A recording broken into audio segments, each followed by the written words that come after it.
The end. Bye-bye. I know we all died. I was there for it. Unrelated. We need to change our announcements from RGB table to RPG table. We have to do what? So the notification that goes out is the RGB table. Fuck me. Yeah, I can log out and take a look-see. I have to remember where's the announcements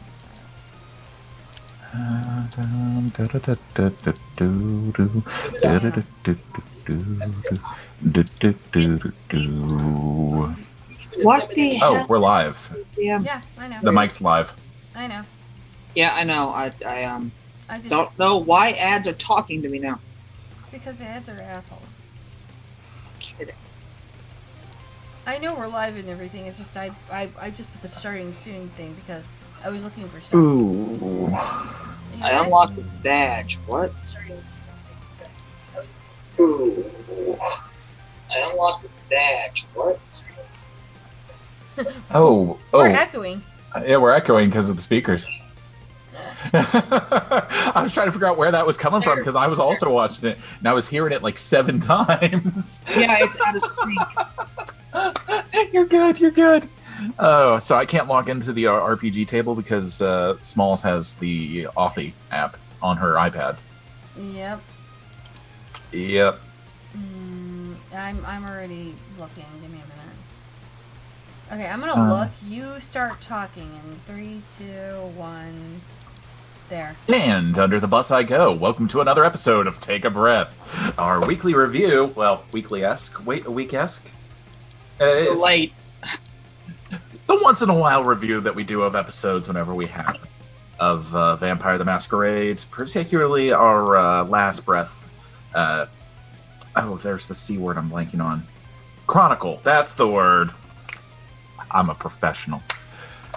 I digress.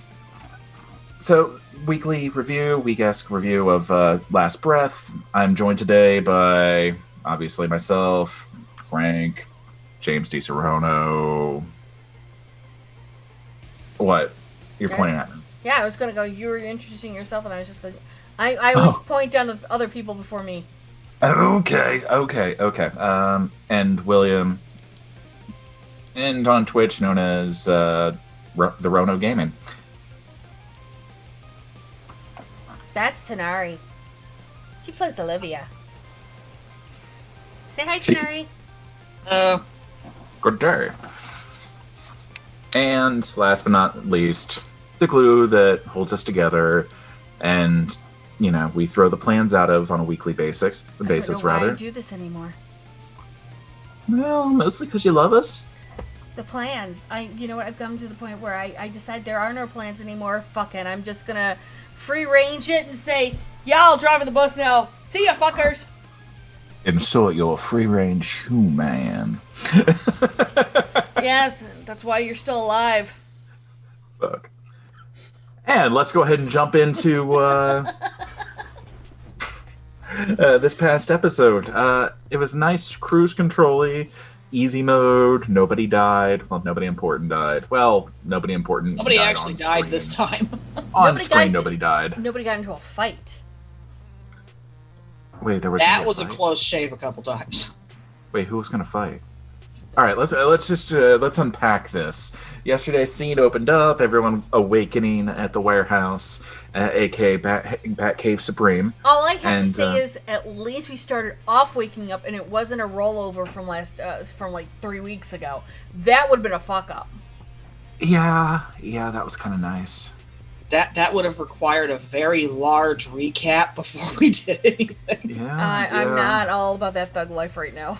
That would have required a TLDR of, well, you guys did X, Y, and Z, and now you're boned. So Anyways, I would just yesterday- like to say thank you for letting me end that and have a starting of a new day. So sorry, I apologize. Why are you thanking me? I'm thanking all of you as a collective group Oh. together, coming to like as in because I watch the times and I apologize. I watched the time, so at almost like that 3:45 mark, trying to find out what are we doing for the last 15 minutes, so how I'm going to end this. So there you are. Okay, I apologize. You're good. You're good. So yesterday we woke up. Some of us were hungry. Older ones weren't. And then Frank had notifications on his phone, so he scampered over to his computer to check out the security details. If I remember, Cujo was the one that told you about Wrench's note on the door. Watch aka it. There was paper on the door. Yip, from, as we would later find out, Wrench, who's one of the Fae from about 4 episodes ago, that Frank did not eat, nor did anyone else. We're getting better. We were too busy interrogating the bird. Right? That was rough. Oh my god. Oh, gosh. Paying respects to Edgar right now. Yeah. A couple different things happened. Dr. Sexy got some emails about patients getting worse. We were able to identify that it was probably because of cursed items. At that time, Sexy talked to Frank about it as if Frank would know what to do, and then realized Frank had no idea what the hell to do. Like, Frank was just like, well, we could cut it off of him. Like, what's the issue here? And then Dr. Sexy was just like, well, I'm just going to call Morgan. Should have opened with that. Could have saved 5 minutes just by doing that. No, but it was good timing because you guys got to actually talk. Yeah, it was fun.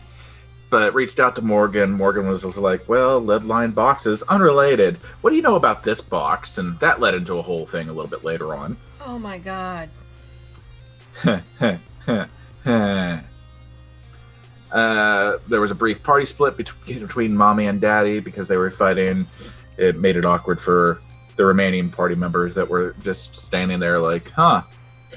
My question is that and here's a question for you two. And I apologize for interrupting. No, you're good. Being that they have asserted themselves as Mommy and Daddy, where does this leave Frank and Olivia in the whole family dynamics? I think we established that Olivia and Abel are the toddlers that really shouldn't be left alone very often. And Uncle Jesse. Okay. Slick back hair, This is leather good to jacket, know. and a motorcycle. The only thing missing from this is a banjo or a guitar or a keytar. Like, All I have to say is thank you for not doing the whole lot of Elvis impressions. thank you very much. Oh, Anyways, we're getting there. So, if I recall correctly, Frank removed himself from the situation because he was not about that weirdness at the time. He rolled a 0 on his personality for that that's part of right, the. yeah. So he was not amused by them acting human-esque when it was unnecessary, and thus removed himself from the scene in disgust. And then a couple other things happened. Once they finished fighting, Dr. Sexy bailed, called Frank. Frank pulled over, picked up. We scampered over to the hospital. But something else had happened at that point, if I remember right. Yeah, that was where Tanari was trying to wake up. Yeah, that was an adventure on its own. Tanari, Olivia Mommy was in bed. Right. Well, let's crack into that. What happened? Go, Tanari, go! She does not wake up easily, apparently. No, she doesn't. Beating on her door, leaving the paper there and yelling something while I'm trying to figure out. I also missed a prime point for Sense the Beast because you were talking about the dog and the cat pawing at a window, and I completely blanked on that one. Oh, no. Okay, so when I did that with the cat, there was nothing there. Well, that's helpful. The cat was just being the cat and pawing at the window because cats like to do that. Because I'm imagining, like sometimes you guys leave the windows open because it's a warehouse and who comes by a warehouse? So cats just pawing at the window to try and get the door or the window open and such. But nothing was out there. There was no surprises. I wanted to keep it really kind of easy and laid back for you guys because we hadn't been able to do things for 2 weeks, and I wasn't just gonna go, "Hi, we're back, sucker punch." I appreciate that. I really didn't have the mental wherewithal for that. Like, comparing it to season 1, I appreciate that. Because season 1 at the end there is just like, oh, there's a sucker punch. But wait, you open door number 2, another sucker punch. And for a brief time only, you kick down door number 3 and you start blasting, you get sucker punched in the head from behind. Well, Huh? things were ramping up at the end, but I mean, I was trying to make sure I listened to what you guys needed, because I remember I gave you guys a simple day where you opened up that cafe with that other Malkavian, and you had that like really kind of chill day. Yeah, it was a nice cut in the in the danger. Like, oh, it's not all danger all the time. They do have unlives. You can actually do something for once without having to pull out your gun. It humanizes them. Yes. So anyhow, Yeah, so you tried to awaken Tweedledee. Yeah, and she was very, very, no, I'm not getting up. No, I'm not getting up. So I believe what I did was I sent Cujo in to wake her up. Yeah, Stuck the paper on her door.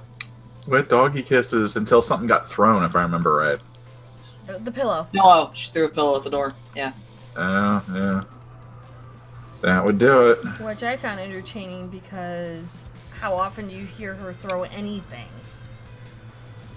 Have you met her? Yeah. I had to move the SARS That's because of fear. Keep moving the SARS. Yeah, because it's yeah. SARS. Yeah, no, I mean, it'll come in handy whenever, the Second Inquisition kicks down the door. Which you've already made some waves, so I'm not going to go into that. Yeah, we'll talk about that at the end. I love how Tanar's just like, oh, shit. Well, I tripped and bad things happen to mediocre humans. Anyways, so you attempted to wake up Tweedledee. We headed and went over to the hospital. Upon arriving, we came up with a plan to screw around with the security system and give Dr. Sexy a chance to scamper upstairs and have people remove their own stuff. They're humans, so they failed their passes. They do it.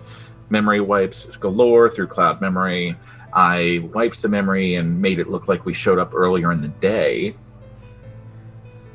Because Master Hackerman, clack, clack, clack, clack, clack, clack, clack. That's because you also got a crit, too. My pants. I crit my pants. It was beautiful. It was all over the place. Nobody died. Then we, but that did require Frank to burn a blood to crack open the doorknob. So there was that. So ended up getting a little hungry, and because he had heard of the grand opening of this new place called the Scarlet Rock Cafe, he stopped by there for a drink on the way to the second hospital.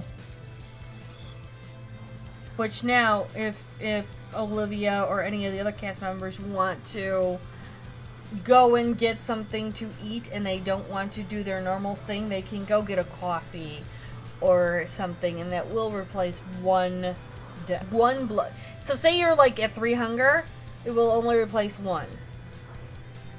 Okay. So 1 point a drink if you're at 3 or lower. Right. And up until 1. That last one's always gnawing at you. Yeah, the last one's always gonna know, unless you decide to kill him. Unless you nom somebody's soul. This Anyways, is so we get to the second hospital. We're trying to decide how we want to kick down the door and start blasting. Frank brings up kind of the big solution of killing the electricity, but Dr. Sexy's not about that thug life. Apparently that's a little too radical. But being there on grid 1, so there's different grids within the Illinois system, and grid 1 is for hospitals and emergency and all that other stuff. Yeah, 1 PP, all that stuff. And if power gets caught, any other power that's not cut gets diverged right into that grid. Huh. Just That would so- have been fun to find out. just so you know. Oh, great. Now we have to start a cyber attack on Chicago. Whoopsie. That would have been Frank's next step. You know that, right? Like, oh, it's rerouting.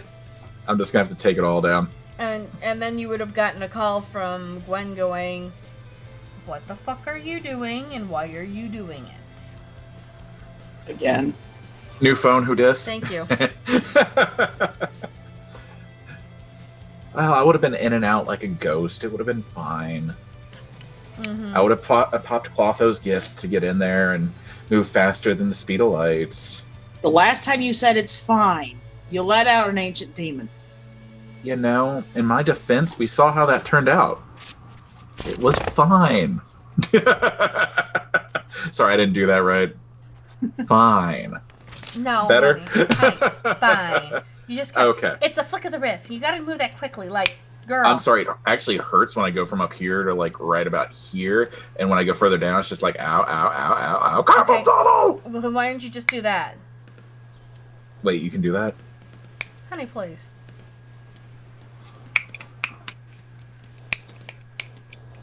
Around the world and back. Okay. It's Denar's dorm. just like, what the fuck are you guys Yeah, what doing? did we just walk into? This is miserable. Anyways, back to the review. So we decided that was a little too serial. Dr. Sexy did some timey-wimey bullshit. Well, not timey-wimey bullshit, but some blood sorcery bullshit. Just started walking through things as if a ghost, and was able to get people to put things into lead boxes without any assist from Frank. So we see how well that turned out. I'm sure it'll turn out great. Oh, And yeah, 100%. once the remaining boxes were acquired, we scampered over to, well, a phone call was made to Morgan saying, hey, we've got boxes. What do you want us to do with them? Yeah, and then that's when you... Oh, by the way, while that was going on, Tanari and Amelia were dealing with stuff at hand, too. Do you Let's kick remember? down that door then. What happened? We're dealing with. You guys were dealing with the ladies, trying to talk to them. You had found out also... Oh, that's right. They were talking and trying to pack them up because they were trying to feed them because of the only thing they had was ramen noodles and Lucky Charms. Yeah, they were. We were talking. Had made a point of talking with them while they were there, and they were trying to tell me something. They were talking about how when Olivia's father became a ghoul and was being more controlled as a ghoul, that's when the Garou tribes decided to remove my mother from the situation and take her back to Romania. Mm-hmm. And then Yes. they were showing me a tattoo and trying to tell me something, but the translators were not playing nice with it. No, they weren't. Also, it was the way that Storyteller went, oh shit, I forgot to pick this one up, and I dropped the ball, so give me a second for figuring out plot. Okay. You didn't need to tell us that part, Junie. You could have just alluded to it being really, really Romanian. Actually, I had Too Romanian. Well, no, I had two tribes I was going to be using, and I wasn't sure on which one was more Romanian or not. So while you guys were doing your excursion, it gave me a second to research so I could actually... I know which tribe they're from now. It was just I wasn't sure which one we were going to go with. So, Junie, that leads to the $1 million question. How do you say Romani? Fuck you. Yeah, that sounds about right. All right. So, Go on. go ahead. No, go. After you. No, I guess... I already yielded.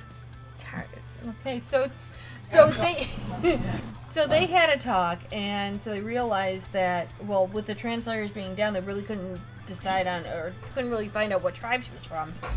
But I have a feeling with next week's episode, we'll be able to kind of delve into that a little bit more.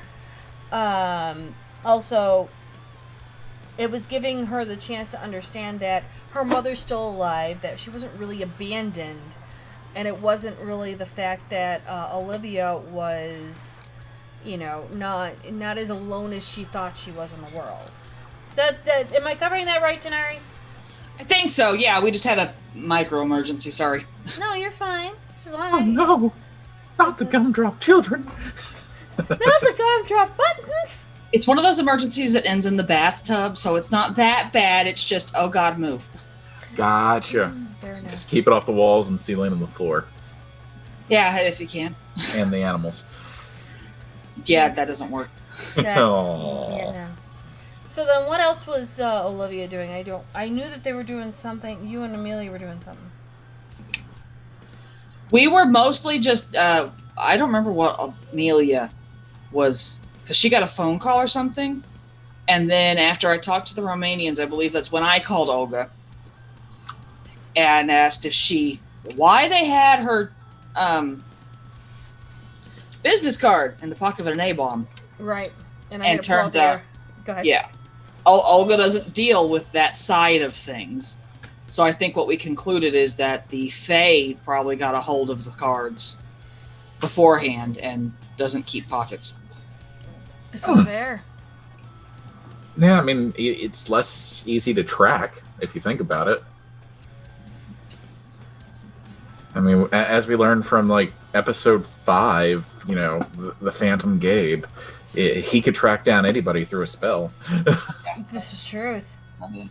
And it's actually like quite appropriate. Yeah, it was well played by the Fae's part. But at that point, after that sub scene, I believe we went to a brief break. We came back. We scampered over to the C word. What's it? Chantry. Chantry. Thank you. I was thinking Covenant, and I was like, no. Next season, Wrong direction. Next season we get Rona to play Tremere. There is not enough piano wire in the world for me to, you know, swing everyone around like marionettes. Oh, come on, it'll be fun. Like, if I'm gonna do a Tremere, it's gonna be Humanity 4. Like, it's gonna be good. You can do a Tremere with Humanity 7. No, I can't. Because I have a Tremere in mind that's a vicious bastard that gives little, you know, care about human life and some kindred life, you know, lesser clans. Tremere to Abel's level. No. Think more true Bruja Tremere. Smart At that level of and weak as shit. interaction, acting, and Oh yeah, like it's gonna be a mindset. Like it'll give the Joker justice. Anyways, I always thought the Joker was either Bruja or Malkavian. that brings the question: which Joker, right? All of them? they're all nightmares now. Thanks. Yeah. I was gonna go with more of a Phoenix-esque Descent in the Madness, but Yeah, that's fair. all right. Anyways, so we got off topic like motherfucker there. Yeah. So we scampered over to the Chantry. At that point, Gabe was like, "Well, I mean, if they're gonna let you in, do you want to go in?" And Frank was just like, "Well, somebody has to play interference. Why the fuck not?" And you know, we scampered all in. We said hi to Lee? Lee. Said thanks as Lee let Frank through the door. And then, do you want to take over for what was said, Jenny? Long and the short, it was a banter of words, a test to see how cursed the objects were, and letting the now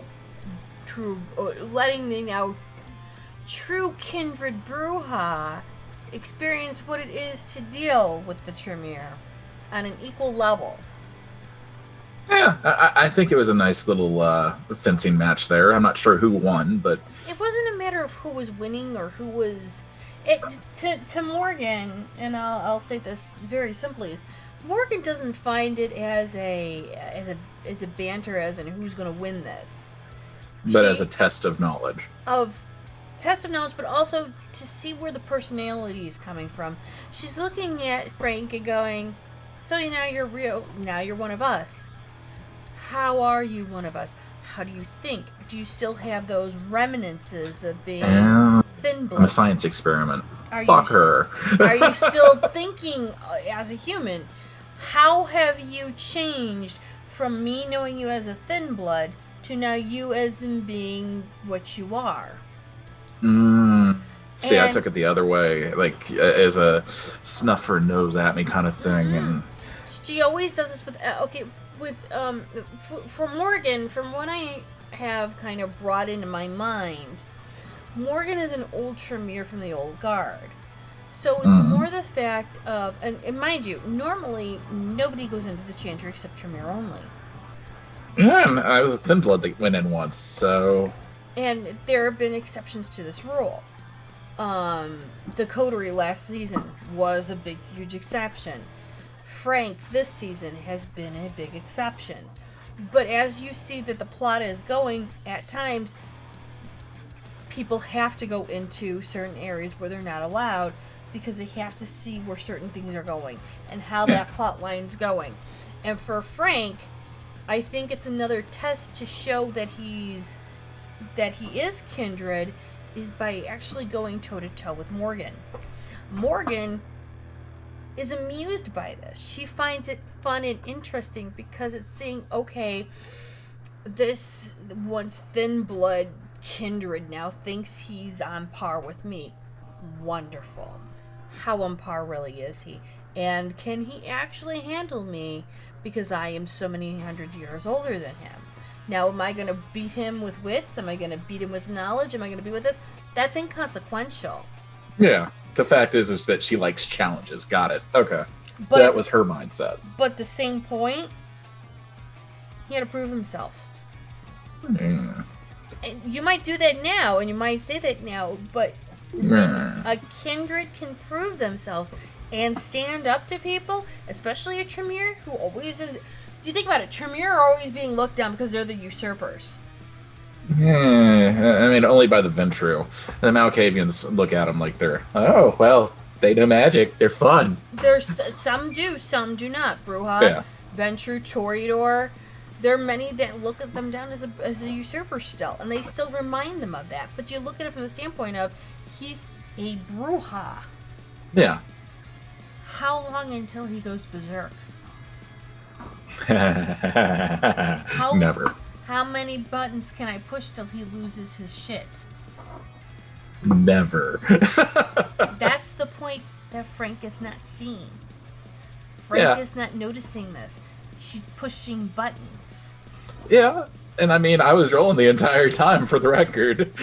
Like, that's how I play Frank now, is like every couple minutes in a session, I start rolling to see how his personality is changing because he's either passing or he's failing rolls with that -2 Right. And every I mean, time. I haven't done it with Olivia yet because Olivia really hasn't been with Morgan.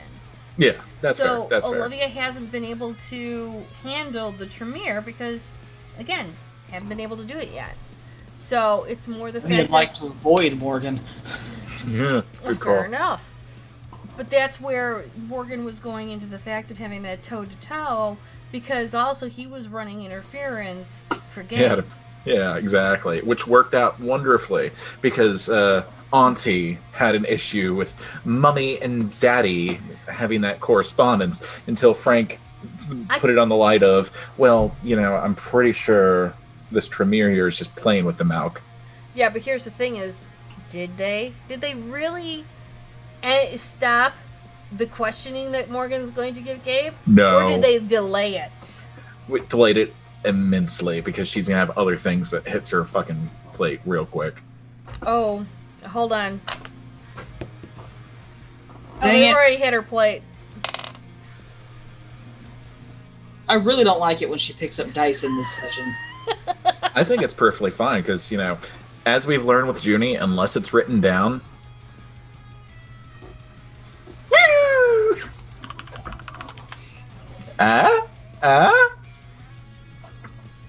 Too Hey. mean, my bad.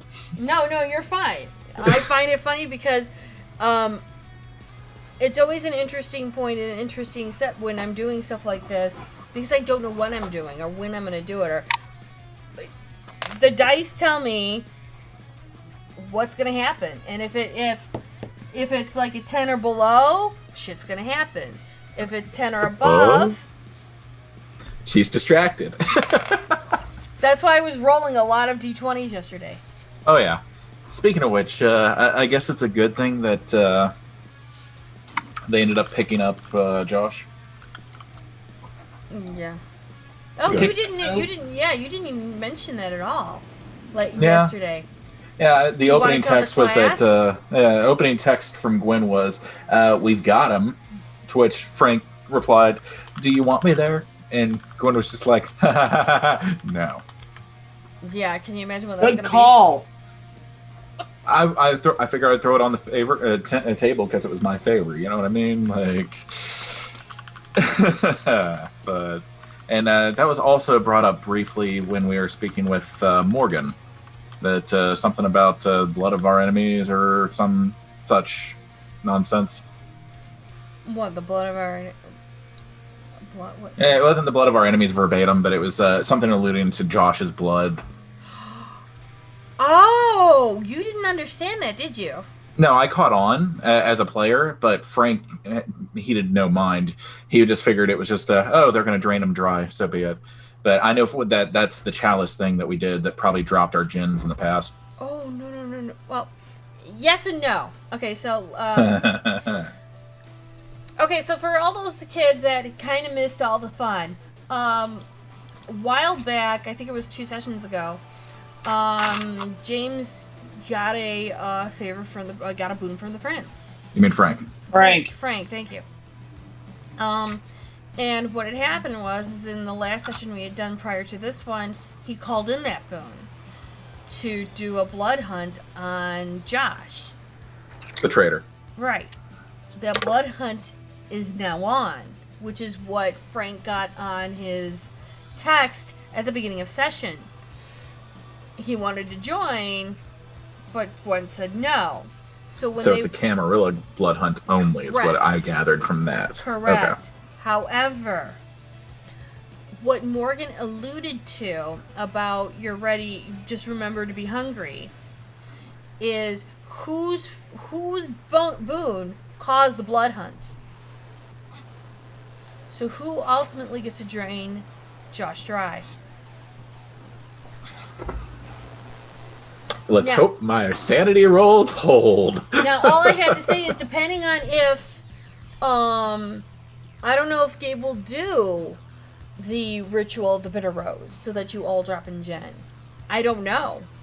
Yeah, I mean, that would be something Frank would bring up. That, or if Frank knows about it, and if Frank wants to share. Mind you, you're all different generations. Yeah. So, it depends on what they're going to Yeah. do. Yeah. And I mean, worst case, this really does, should Josh actually get captured and the option to drain him dry be given to Frank, I'm sure William would weasel his way into it and be like, so there's a better opportunity here. And then he could probably pay off Dr. Sexy to do blood sorcery things. No, that will be very cool. And it'll be very interesting to see how that happens. I do have to make rolls within the week to find out if they caught Joss this week or not. Yeah. If they didn't, you might have to wait another week. Yeah, I mean, that's fine. Like, in the long run of things, I just did that as a deterrent to inoculate Frank and the coterie from Josh for as long as possible. No, and I think that was, Politics, as Frank put it. yes. And from what I understand, the way that we're having it, because we took a break after the Chantry scene, because we were going to then work on because you had dropped that you had humans. Yeah. You're right.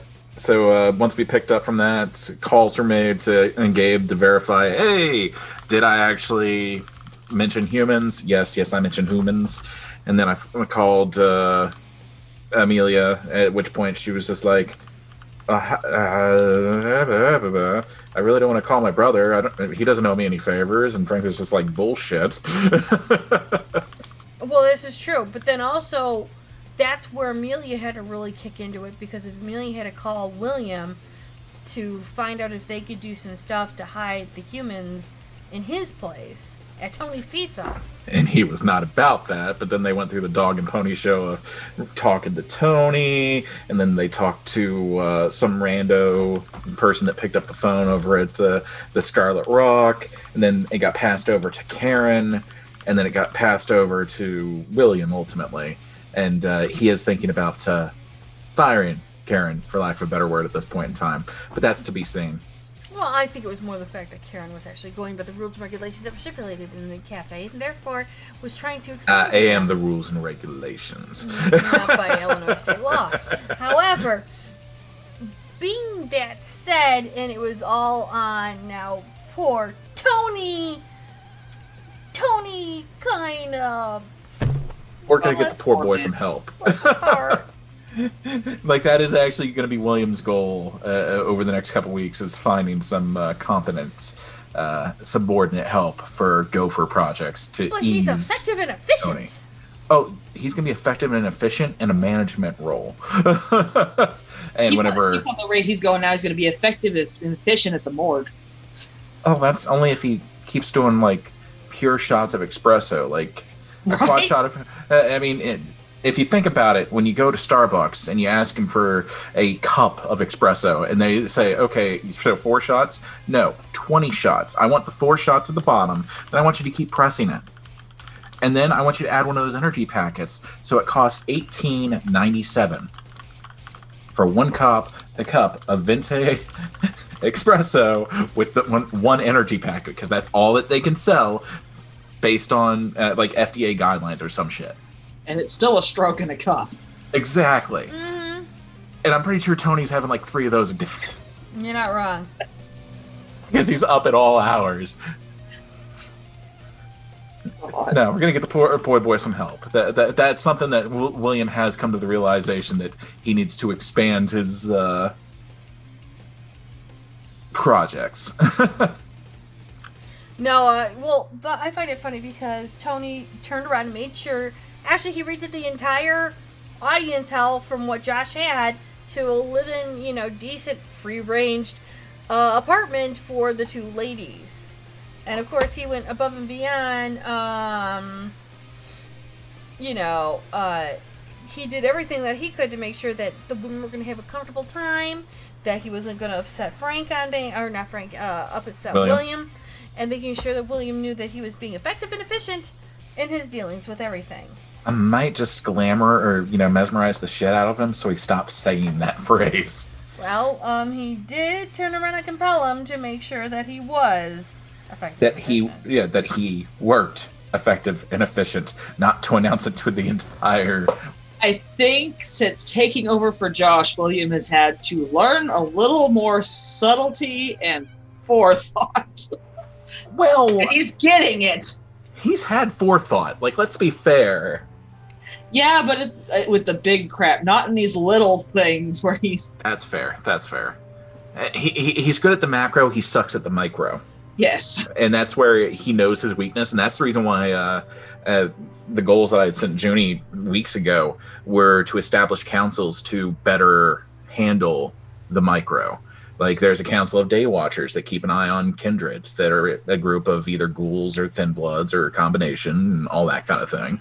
There's a couple others that are more into the research and development. So there's one that's watching the bloodlines that are coming through Chicago and providing, blood to the kindred, both third party and more official means. Like, he's thought about things, and he's trying to get kindred in positions that he knows that they will prolong his barony. Like, he has put forethought into his weaknesses. Yeah. It's just, the early weaknesses that he's still getting over. The impulsiveness. Yeah, well, yeah, he still has his temper, and Yeah. that's something that hopefully will not come to bite me later on in this season. Anyways, where were we? Well, I think by the time we got everything else done and got the ladies down, everyone was seeing how overworked Tony was. But Tony, the pizza sales, you can only do so much with a pizza place. Yeah. So he's trying to be, earning his keep, as one would say. Yeah. Don't worry, he'll get Sundays off because that's part of the agreement. He'll probably be there on Sundays because he doesn't know what else to do with his life. It's always been Josh has sent him out doing all the errands while his brother was taking care of the pizza place. So now he's taking care of the pizza place and doing all of William's errands. And so he doesn't. So he needs his own Tony, is what I'm hearing. Tony needs a Tony. Tony needs a Tony, but Tony needs to actually find a life. We need. I'll mesmerize a nice Jewish girl for him. It'll be fine. Sure. He'll marry rich. It'll be fine. Okay. This is fine. So, with Tony doing... Though Tony made sure that everything was taken care of, and then when everyone told Tony to leave, he left. And then that one comes in with the whole thing of who's writing a letter to William. Everyone wrote a letter to William. I did not. Oh yeah, No, you were I the. didn't. Thank you. William appreciates the fact that your penmanship was not on there because he is not familiar with yours. I like Tony. Oh God! And I do want to point out when you painted the scene of William's bedroom with the roses and the petals like taped onto the headboard and all No, that the jazz. petals was taped onto the picture of the three of them, of William, Amelia, and Artemis. Oh, I misunderstood. I thought it was on the There- headboard. No. There was a heart. I thought the heart was on the headboard. The heart is taped on the frame with the rose petals. Okay, you see, if I'd understood that, I would have, William would have connected that as being an Artemis thing, not a, oh, what the hell is this boy getting into? Yeah, no. It was not on the headboard. What was on the bed was a lilac sachet underneath the pillows. Yeah, you mentioned lavender. Lilac. Lavender. Not lavender. No, it's lilac. You said lavender yesterday. Flowers. Yes, thank you. Purple flowers. Yes. Ish. Yeah, there you go. Purple Anyhow. flowers. All right, so, yeah, that all happened. Dr. Sexy snooped around a little bit when everyone disengaged. Realized that William has bugged his own room. Because he knows that his dear sister swings by from time to time. The one that doesn't destroy things to announce her presence. Yeah, the nicer of the two. And then A phone call was made after that reviewing was some. sweet. Thank you. I appreciate that. Oh, well, that just goes into William's backstory of, well, he still feels a guilt for not protecting her from this unlife because he actually, cared about her as a human. And that's the reason why, she was a touchstone once, he lost her, lost some of his humanity, and now she's a touchstone again. Because, that's his way of making amends for that. Yeah. And that shows up more in season 1 when he's just like, well, I'm willing to give my own life for hers, so. And then, he decided, he found out he was an uncle. Yeah. Give the boy the barony. It'll be perfectly fine. I see nothing wrong with keeping it in the family. You're not wrong. And I find that very interesting and kind of fun and fulfilling because you look at it from the standpoint of how they were handling things in season 1, and now we're going back 3.5 years to how it really kind of got back together and started. Yeah, I mean, that level of devotion you don't get out of a normal kindred. So, and I think ultimately that also stems from his desire to just have Artemis be around him and not distracted by her children or, Ruby or anybody else. Like, he just wants his sisters to be there. This is true, and I think it's interesting because Artemis lost her purpose. world. She lost her world when James and Victoria and disappeared. Ed got time boobled. Right. And so now it's her trying to find purpose again, but she's more of the NPC this season who's really not. I find that you guys are pulling her in, but at the same time I'm not dragging her into things unless it's like a combat situation where I know you're going to need help. Yeah, even then, she shouldn't be involved. Like, we need to learn from our mistakes. Like, we need to get shot once in a while and for it to burn a little bit to realize, oh, we need to not do the dumb. Oh wait, well, like, yeah, that's what happened with William. That's fantastic coming from the Molotov firebomb in the first. You know, that I learned my lesson very quickly. Did. If I didn't have vampiric resilience, I would be dead. I still can't believe you Molotov cocktailed that. Well, and then took him on and expected to be like, oh, this is fine, boom! You just got hit with dragon's breath. Well, you know, it worked out in the end. Nobody important died. Yeah, because I was thinking it really sucked that you had to turn around and re-roll something after first session. That would have been fine. We would have learned real quick. For me. Well, hey, you were dead at like 0-1, so you were fine. It didn't take a full hour to kill you. It's fine. Junie learned from her mistakes in season 1. No, she shipped out her dead UPS package. This is true.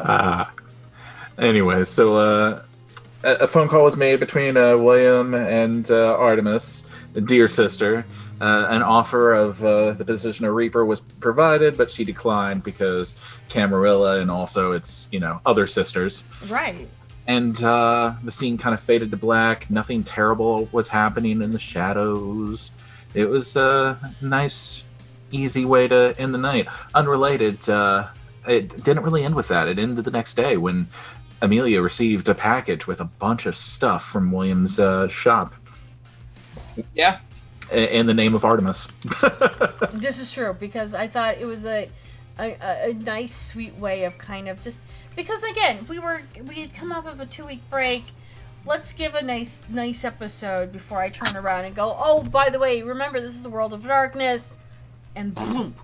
Yeah. I mean, it's not all darkness all the time, but when it's dark, it's just like, well, someone's gonna die,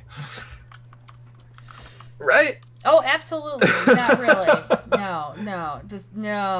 Just wait until one of our major players dies. Like, I'm pretty sure the only people that can actually die in this are Frank, Olivia, Gabe, everyone but Amelia and William, which sucks.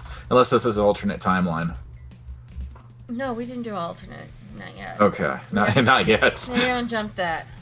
Oh, god damn it, Junie. Okay, wait a minute. We've only brought the Fae in here yet. We have only done one thing with the mage, because you missed that mage appointment. And then on top of that, you've got two true Brujas with time. Yeah. Now you're forgetting that whole thing that you dropped with Rachel, huh? Like season 4 or session 2. Session 3. Session 3 or 4, yeah. Yeah, it was session 3. Yeah, no, I completely forgot about that.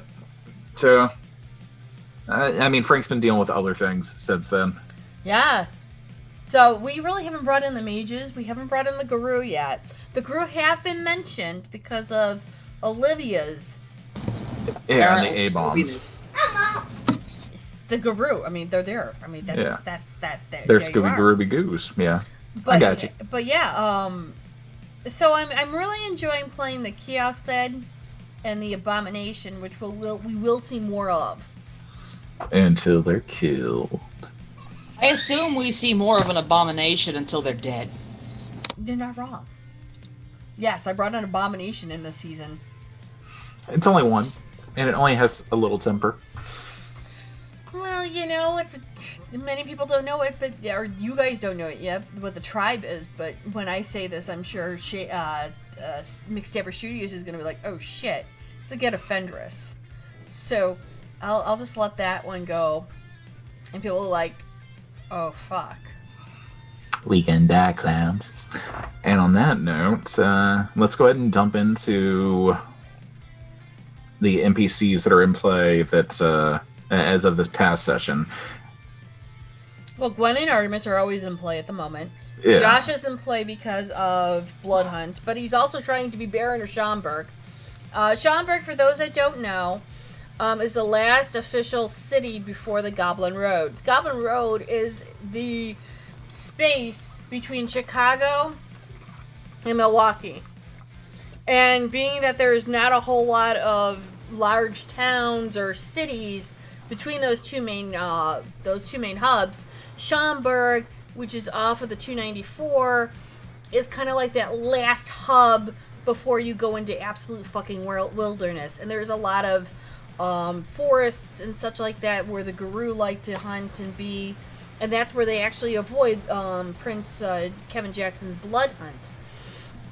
And so that's where a lot of the Garou turn around to try and reap their revenge, because they know that that Kindred have to go between. Now here's the thing is that some Kindred get away with it because, remember, the Second Inquisition is watching all the major hubs of the airports. So Joliet Airport, DuPage Airport, all the little ones do the small Cessnas that fly back and forth between Chicago and Milwaukee. Yes. So I thought this was an accident when you said it yesterday, because it was a female that gave Frank the boon. Mm-hmm. A female prince. Mm-hmm. So that happened. Jackson's in charge now. No, it has not happened yet. Oh, okay. Katrina still is prince, but I'm still incorporating some of the Chicago by Night thing into it, because before Katrina was prince, there was a blood hunt still going on. Okay. Gotcha. You are very. I just wanted to verify, because you'd said that yesterday that Jackson was involved, and I was thinking, oh, he's making his power play. But then you mentioned the prince, and I was like, oh, he's in charge now. Well, I'm explaining the Goblin Road because the Goblin Road had been well established before That's fair. Jackson became prince.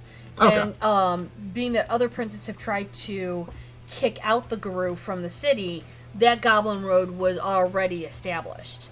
Gotcha. Okay. So say if you, and that's why when you guys went to Milwaukee, I said I need what's an awareness from you guys, because when you were on the Goblin Road, you do not know what's going to happen. And that Goblin Road is 294 from past Schaumburg up into Kenosha, going into Milwaukee. So you're passing all these patches of wilderness because you do not know what you are going to go into. So the long and short of it is Josh is between a rock and a hard place. Well, Besieged by Camarilla on one end and Garou on the other. you're not wrong. I like the sound of that. It's got a ring to it. So Alright. from what is going on with Josh will feed into what might play to you guys later. So I do make rolls during the week to find out who's doing what. You do have a Kia set in play, which happens to be related to Olivia. You have an Abomination, who is not exactly related to Olivia, but is now due to blood bond or to being turned. You do have the Master Nalkavian at the moment, Stanislaw, who is actually related to Olivia as well. It's just a little thing of Olivia relatedness, but that's also related to the plot and the whole reason why all of this shit's going on. If you So come in back short- and tell me Hitler's related somewhere in there, I will fly out there and find you. Well, he's not, but if I say yes, you'll still fly out and find me, and we can at least get to meet in real life and give hugs and pictures, right? When I the mean- case count drops again. Huh? When the case count drops again. That's fine. I'm good with that. I mean, is it wrong to slam two fists together to test their durability? I mean, we'll do the whole Arnold Schwarzenegger. I forgot who the other guy was, and we'll do the whole, Elbows. Oh, yes, yeah. High fives. I'm you to hit me. But I find it funny because I have, and I thank Taneri's husband, who's helped me a lot with some of these NPCs, because some of the stuff I wouldn't be able to make on my own because I unemployed, trying to find work, a whole bunch of other life shit coming on to me. Yeah, you're multitasking. Mitigating as much as I can. I mean, I have notebooks and papers that I write because I forget where my notebooks are. So where's the other notebook that we had for session? Oh, here. Oh, God. No. Oh, God. Oh, God. Junie. We could save you $12 in paper by making you do it on a computer. No, I have No. to. I can't write while you guys are role playing and I need to make notes. That's fair. That's fair. I'm giving you a I hard time. recognize this method. This is what I used to write my stories for a long time, my book. And yeah, no, this is when the computer's down and when inspiration hits, by God, write it down. You're not wrong. So Madness. when Sababa was like, "Do you need a master notebook?" Well, I'm like, I would, but I grab whatever I can at the time. So I do have to actually go through all my notebooks, get all the notes that we've been taking so far for this session, and from what I've talked about with other players and such, to try and put this all together so I can remember what I'm doing. Because Yeah, there's a lot of things in play, and it's too much for one mind to handle. well, that's why I enjoy this, because that reminds me of, oh shit, right, we forgot this in session. I need to do this, this, and this to fuck up your lives even more, but that's because you brought it on yourselves. But I love you all. I completely forgot about Rachel, so by all means, feel free to twist that knife and be like, "You stood me up, you slum bitch." Oh, yeah, well, she's thinking it's a kindred. If he wasn't for him trying to, suck up my Yeah. blood, though she Yeah. might reach out. I don't know. D20 that'll be is something- like my best friend right now because it tells me, decides, do I or do I not do something. Who will live and who will die? You're not wrong. The Clara's a master. And so that's why Alright. I've been rolling a lot of D20s as of late. So when you saw me yesterday and you just see me doing this, Yeah, we just heard the click clack shiny Mathrax. yep, that's what We I was knew doing. what was happening. Yeah, ending our lives one roll at a time. If it wasn't for me ending your lives, how would you learn how to play another clan? Yeah, that's fair. I guess we get to play Wraith after this. Oh Jesus, that's like super dark. Ask Stan.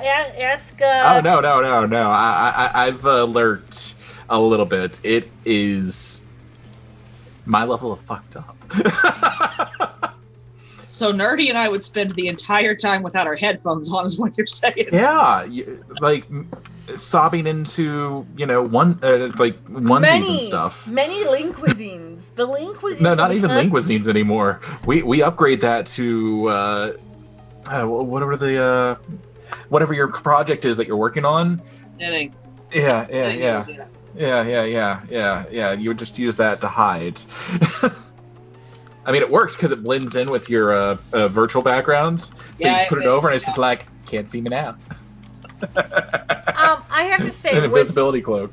with Wraith, I'm not ready as a storyteller to don't get me wrong. You're fine. It was a joke. Great It was a joke. system. It's just really uber dark, and I'm not ready to go that route. My mental That's fair. health isn't ready to go down that road. Yeah, you'd have to be fortified. Very much so. It takes a different type of person to lead that. And a different level of... Yeah, no, you're good. You're good. No. Respect for what McStabbers and them do with it. Like, Oh, yeah. I mean, I'm not detracting from that. in No, any no, way, no, shape, no, or no, form. I'm. We all know I am like. This is my catchphrase. I am not the world's. I'm not the world's. Serious storyteller. I laugh. I joke. I break. I break all the time, which I find funny and I find good. Definitely, Stabbers is far more serious, and that's fantastic for the way he runs the games, and I find it very fun. For me, I don't mind doing a werewolf game or a mage game. Actually, I would love to bring in Fae. So, I don't mind a return to mages too, though. Like, I hate to say it, our vampires can get sort of dark, but it's just a matter of the status quo. We're all just trying to stay alive and stuff. But with mages, we are vicious fuckers, and I love it. And usually that's not how mages run. Usually the vicious fuckers are the vampires, the werewolves, and mages are just like, okay, well, we're gonna save the world and do what we can as tradition, trads. Yeah, through traditions, yeah. So that we're not turning around and becoming technocracy. And you just said, no, fuck this, light the fire, throw the Molotov cocktail, and then watched everyone burn. I mean, you had a high... Yes. See, what you're describing right this second is how I know mages. How many RPGs have you not played? Me? I mean, Junior, you I play think World of Warcraft, and you played seriously. you played Classic, yes? Do you remember the Palm Pyro Mage?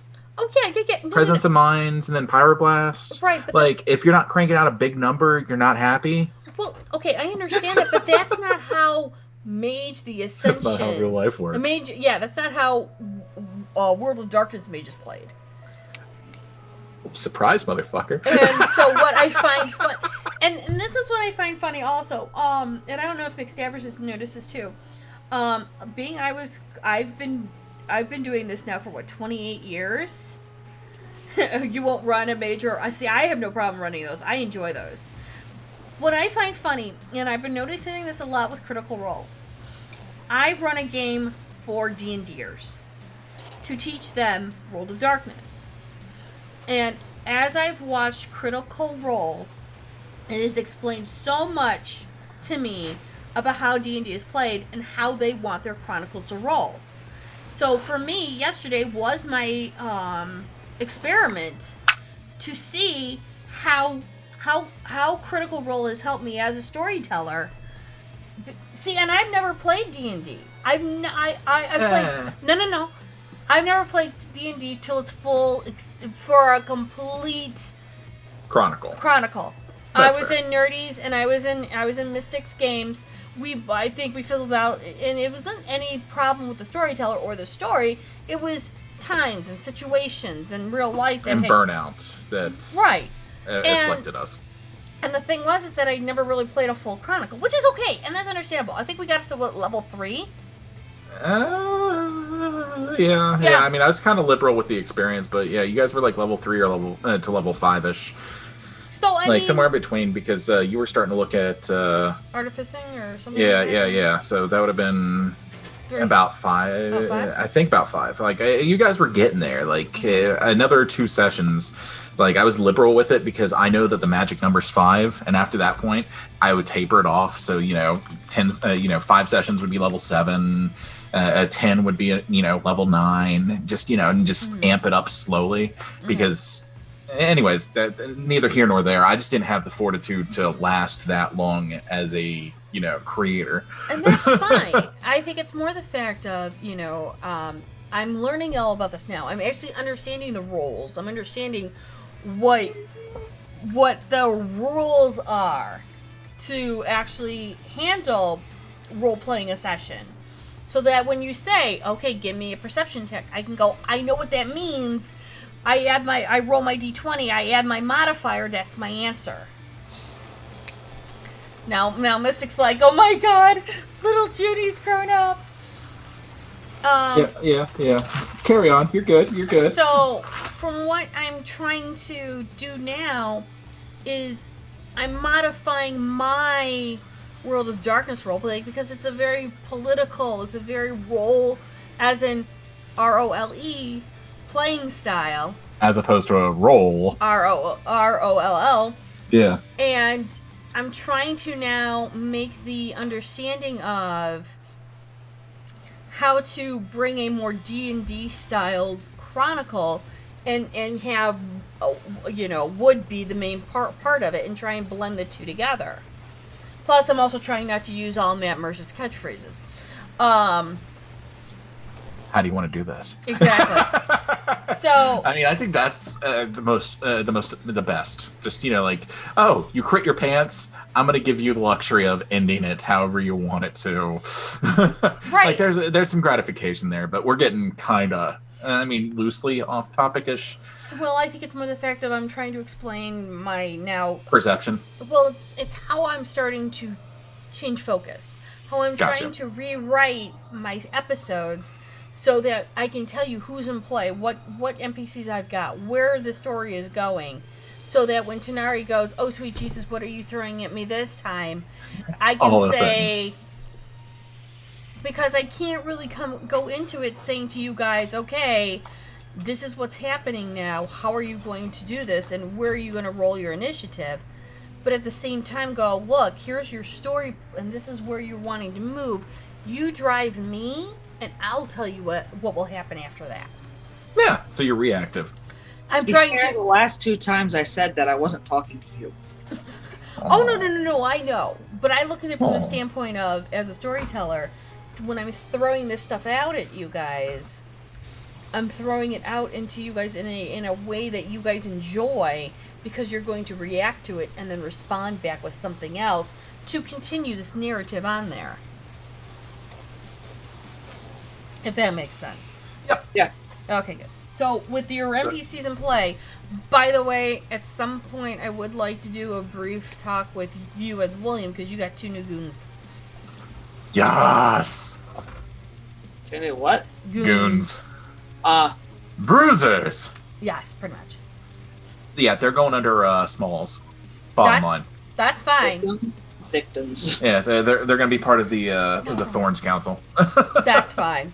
But you got that going on. So those are another 2 NPCs that will be in play. And then there are a couple of NPCs that are kind of like held back for a bit for now, like Anastasia, Yeah. Mitros. I mean, that would be something he'd bring up with Anastasia, is if she wants any members of her groups on his councils to keep an eye as a respect thing. That could happen as well, but I'm looking at it from the standpoint of with all the NPCs in play, because I got sheets, y'all. I mean, I got sheets. Is one of those a werewolf? You mean the Abomination? Yeah. Crap. And on that note, do we have any last comments, character thoughts, player thoughts? Hold Where's on. Olivia's headspace at? I knew what sheet that was when I saw it, but I didn't watch him roll that. I just saw the logo before he closed it down when I walked to his office. Okay. What a professional. Let's just say D. Written, Tanari's husband, does know how to make some very good NPCs that are in play here. So I can't take all the credit, but let's just say down the pipeline. Sorry, not sorry, but sorry. Yeah. I'm not sure playing one of the campaigns he writes for other people would be good for my marriage, okay? I'm just throwing that out. Oh yeah, no, he's just making the NPCs. I know. He runs another kind of game too, and I'm like, I should not play that. Yeah, Sounds pretty much. Kind of reminds me of something that I'll discuss after this is all said and done regarding D&D last night. I ended up saving a cleric from 3 vampires, 3 vampire harlots, but we'll get into that later. Yeah, and I'm also looking to play a goblin rogue at some point, so this will be cool. And I also just rolled yesterday a woodland half-elf ranger. Because thank you for D&D Beyond. Yeah, that's fun. So, closing comments, player thoughts. Where's Olivia's headspace at? Anything you want to share? Any goals you may have? Olivia is okay. The initial goal had been to find a place, right, to figure out what this new life is. Turns out I'm having to shift that and figure out what the hell I came from first. Gotta know where you come from to know where you're going. Like, wait, I've got a pixie in me. I've got a guru in me. The hell? If you tell me Shaggy's coming up, we're gonna try and find the drugs. You hear that? You hear that, Junie? You hear that, Junie? She mentioned Shaggy. I don't know. Shaggy might make Out an of the appearance. horse's mouth. Shaggy might make an appearance. I mean, you never know when I might need a mage. Yeah, or you Thanos. Yeah. Oh, that'd be a That's throwback. right. I still need to have everyone else make mages at some point. Yeah, because we have Holier Than Thou, we have Shaggy, and then we have Elvira, Princess of Darkness. The only... That one makes sense. You're not Shaggy. No. Like, Zoink Scoob! Like, I'm gonna use this and Prime and, life and death. I'm gonna make No. it unlife. Though I do have to say, I think Tanari, Ed, and Sai should roll mages at some point, because we might just roll. Ed already has one. I can do that, yeah. He does? Huh. Yeah, he has Holier Than Thou. No, that's just Ed as a mage. No. He has Holier Than Thou. He has the angel one that he played with us. Oh, yeah. How'd you forget about that? That's what I mean by holier than thou. I forgot. So we'll That's just have to fine. get Shit Tanari inside to role play some mages. Yeah, to roll out some mages.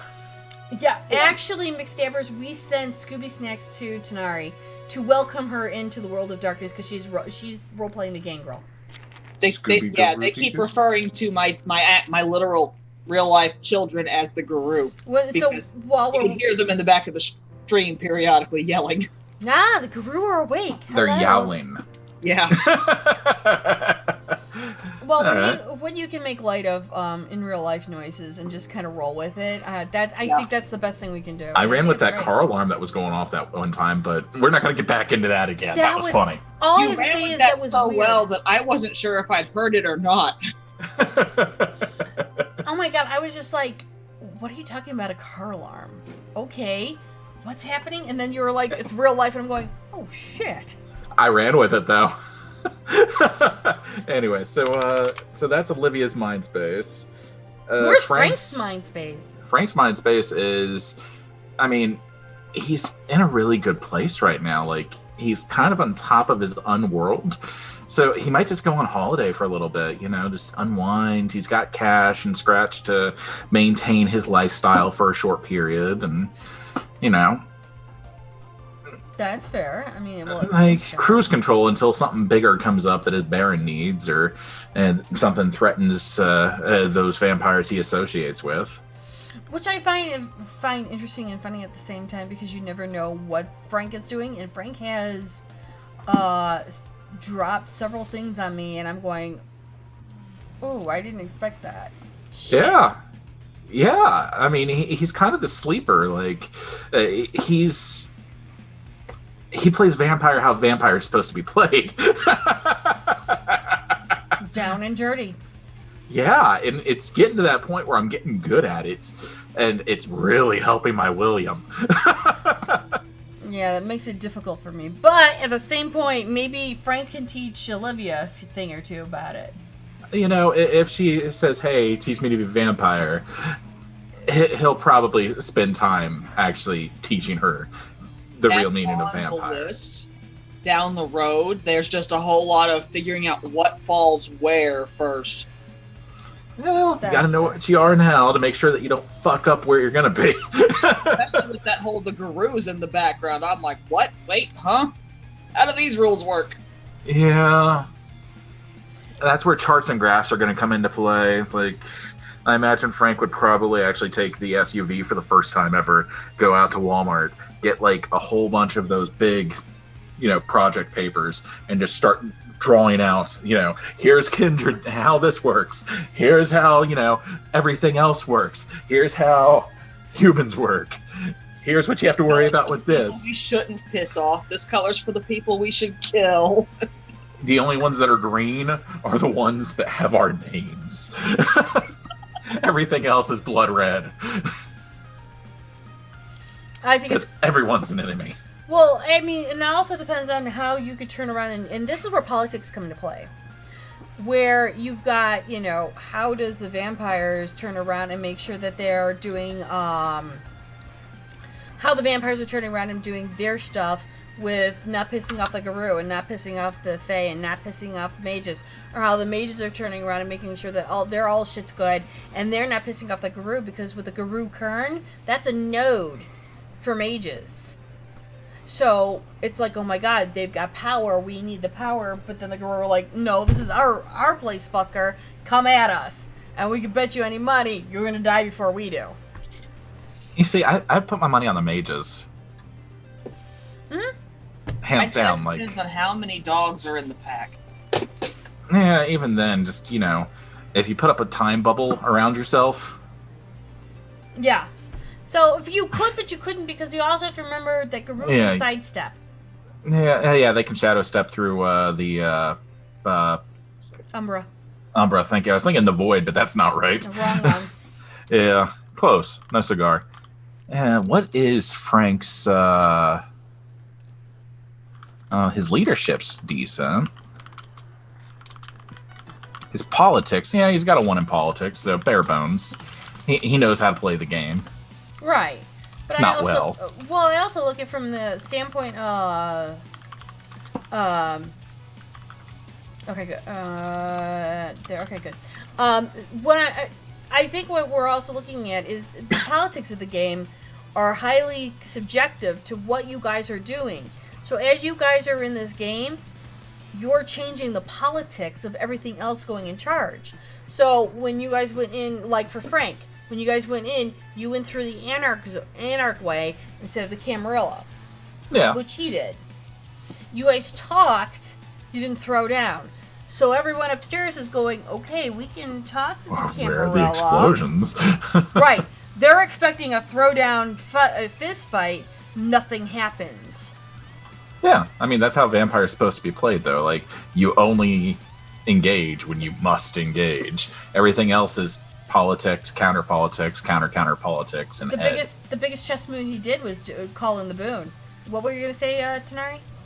That one was kind of a surprise period because you went in there with Amelia, who was pissed, and Abel, who hadn't been paid. So we had 3 different rounds of, not rounds, political groups in play there that we were trying to. There was no guarantee how that was coming out. And Yeah. and to me, I had Josh's sheet up. I was ready to throw. And I had 3 other sheets up as well because I'm like, if you're going to throw down, we'll you're do going to throw it. down right. We're going to do it. At least I've got the sheets up and I'm ready for it. Well, that moment when vampires value their own life. Well, that, and also you think about it when you're talking about vampire, especially the clans. How is the clan going to go against the other clan? How are you going to talk about it? And how are you going to handle it? Many people, and again, I'm going to apologize for saying this, but I'm going to say this. When you're dealing with a whole bunch of D&D players, they're so used to going, okay, let's roll initiative and let's throw down. Yeah. It was great to see that as a group of D&Ders, you have turned around and gone, we're not going to roll initiative. We're going to turn around and talk this out and see if we can political it out. So I mean, it's a good thing. It was a huge growth stop. So don't get me wrong. I'm no, praising you I guys. feel that. I'm just saying that that comes on that really reflects on the storyteller or the DM. Like if they give you the options to politic things out, and they don't pigeonhole you into you must kill X, Y, Z. Right, and that's where I was like, I'm not doing that. I didn't want to put you. I wanted you to give all the options and let you guys work out the situation on your own. We didn't get railroaded. No, and that was not my intention at all. My intention you was did to have you all walk out there without too many blows. Yeah. But then again, I mean, I'm thinking I've got a Gangrel in there. I've got a True Bruja. I have a Melk. I've got a Tremere. And I also have a Caitiff. And you got a Bruja. And you got whoever else Josh had with him. Josh had Josh had 3 Bruja and a Tremere. Okay, so, yeah. And I was looking at it from the standpoint Clotho's of... gift twice, maybe. But I'm also looking at it from the standpoint of Olivia. Olivia is a new kindred who doesn't understand the society. Yeah, it was a good opportunity. And I'm not saying the player doesn't. But the character is still learning how to vampire. So no offense to you tonight. Yeah, no. Frank has said it more than once. It's you still think like a human, and that is very much the case here with Olivia. Right, and I'm still looking at it from the standpoint of is Olivia is still puppy and still learning. She could have turned around and just reached over and grabbed Josh and punched him in the face. Yeah, that was wild cannon. Fortunately, Olivia's smart enough to follow the leader. Right. I wasn't sure who the leader was in the room, but whichever the older ones went first, she would follow. Well, I think in that scene, Amelia, I wasn't actually there. Yeah, I Right. mean, age-wise. I mean, Right. No, but I think Amelia pretty much held dominance in that. Yeah. Yeah, I mean, she had an opportunity. And I think with her and Abel, they kind of just talked it out, which was great. Yeah, Because- they just wanted to get paid. Right. And who does not want to get paid? So for me, it was kind of cool to see how you guys reacted to that. So seeing Olivia's goals change, Frank's goals change, William's goals change. It's cool to see that how you guys are growing and shifting and changing from the usual. Oh, I'm gonna go and walk in here with my gun. My gun's all ready, And start blasting. and I just rolled 18 for initiative. Yeah, no, this isn't D&D. We know that. But No, but that's we're getting cool. we're diving in a little too much. I think we're over in regards to review time. Yeah. So let's just do a short reminder. Next session is going to be next Saturday at You know the time. 2 p.m. Eastern Standard Time. 1 p.m. Central. And I take it that would be 11 a.m. PST because we're going through all the important ones. Yeah, you're right. Yeah, basic math. So track 2. I barely remember what time it is for my time zone. Okay. Yeah. Just remember, Tanar, you and I are in the same time zone. Yeah. Ask you next time. That's what. We appreciate you all stopping in for Take a Breath, our weekly-esque review of our episodes. You can catch us on social media via Twitch. We have a Twitter account where we post funnies throughout the weeks as needed. Various, well, you'll see. We also have, obviously, our Twitch. We have the YouTube, where you can catch all of our episodes when they phase out here on Twitch. And I guess we'll just catch you later, family. So, guys, have a great one. We'll see you all later. I did post in our family yesterday or earlier. Here they are. We'll see you guys later. Have fun and stay thirsty.